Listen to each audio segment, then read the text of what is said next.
Physics सुनते ही डर लगता है ना।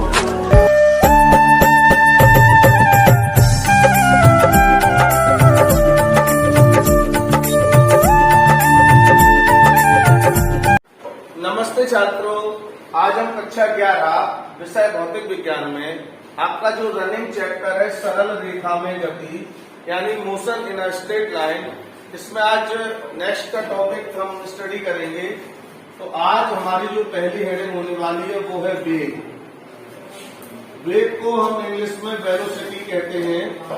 तो क्या होती है इसकी डेफिनेशन, आप पहले डेफिनेशन देखें। तो डेफिनेशन वेग की ये होती है कि एकांक समय में तय किए गए विस्थापन को ही वेग कहते हैं। मतलब वस्तु एकांक समय में 1 सेकंड में जितना विस्थापन तय करती है वो उसके लिए वेग होता है। तो क्या होगी डेफिनेशन, एकांक समय में तय किए गए विस्थापन को ही वेग कहते हैं। फॉर्मूला क्या होने वाला है, वेग इज इक्वल टू विस्थापन बटे समय, ये इसका फॉर्मूला हो जाएगा। अगर हम इसको वैसे लिखना चाहें जे सिंबल के तौर पे, तो v इक्वल टू मतलब delta s upon delta t यानी विस्थापन बटे समय। मात्रक देखते हैं तो विस्थापन का मात्रक होता है हमारा मीटर और समय का मात्रक होता है सेकेंड। तो वेग का मात्रक हो जाएगा मीटर प्रति सेकेंड। अब निकालते हैं इसकी विमा। तो विमा के लिए ऊपर विस्थापन है तो विस्थापन मतलब होता है लंबाई या दूरी से, तो विमा हो जाएगी L और टाइम यानी समय की विमा होती है T। तो जब ये T ऊपर जाएगी तो T की पावर -1, तो वेग की विमा हो जाएगी L की -1। बाकी जो वेग है वो आपकी सदिश राशि है, क्लियर है ना। वेग हमारा सदिश राशि है। अब इसके बाद हम स्टडी करते हैं वेग के प्रकार। तो वेग के प्रकार में सबसे पहला जो टाइप है वो है हमारा एक समान वेग। इसको हम यूनिफॉर्म वेलोसिटी कहते हैं। तो क्या मतलब होता है एक समान वेग का, सिंपल सी डेफिनेशन है, जब कोई वस्तु समान समय में समान विस्थापन तय करती है तो उसके वेग को एक समान वेग कहते हैं, क्लियर है ना।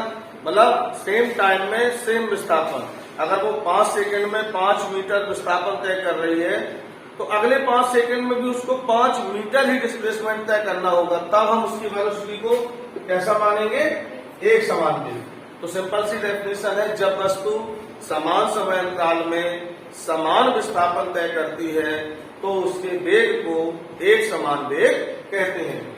नेक्स्ट हेडिंग हमारी होने वाली है असमान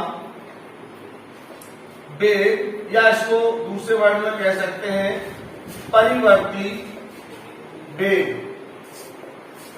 तो इंग्लिश इसकी हो जाएगी non uniform velocity, otherwise variable velocity.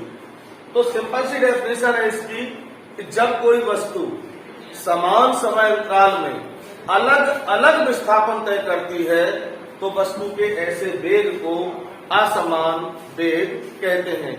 एक बार फिर से नोटिस कर लें कि जब कोई वस्तु समान समय अंतराल में अलग अलग विस्थापन तय करती है तो उसके इस वेग को असमान वेग कहते हैं।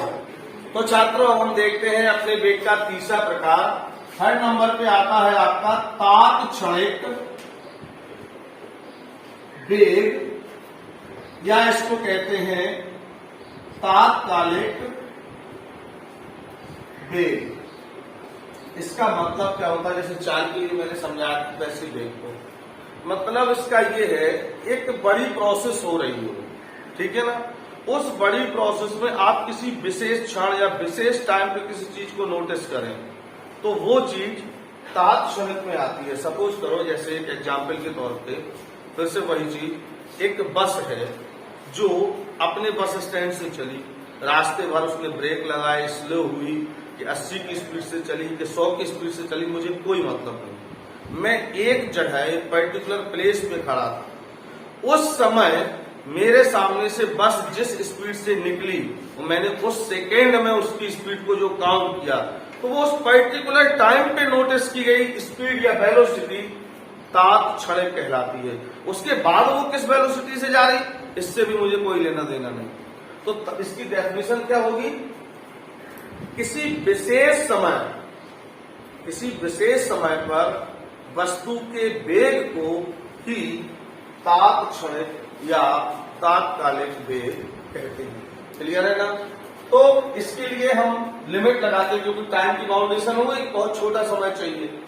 तो यहां लगता है आपका इसका फॉर्मूला होता है तात्क्षणिक वेग v = limit delta t tends to 0। इसको टेंड्स टू पढ़ते हैं,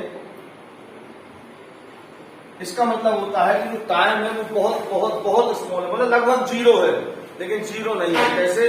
जैसे मान के चलो हमने टाइम कि 0.000000001 सेकेंड, बहुत छोटा हुआ ना, लगभग 0 ही मान लेंगे, लेकिन एक्चुअल में लास्ट में 1 लगा ना, तो 0 तो है नहीं। तो बहुत बहुत छोटे टाइम के लिए उसके विस्थापन में चेंज और बटे उसका समय, तो ये कहलाता है तात्क्षणिक वेग। और इसको हम ऐसे भी लिख सकते हैं v = ds/dt, ये उसका अवकलन रूप कहलाता है। कौन सा रूप कहलाता है? ये अवकलन रूप। क्लियर है ना?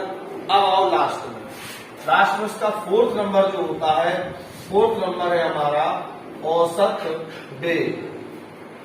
औसत वेग की बड़ी सिंपल डेफिनेशन है, वस्तु द्वारा तय किए गए कुल विस्थापन और उसमें लगे कुल समय के अनुपात को औसत वेग कहते हैं।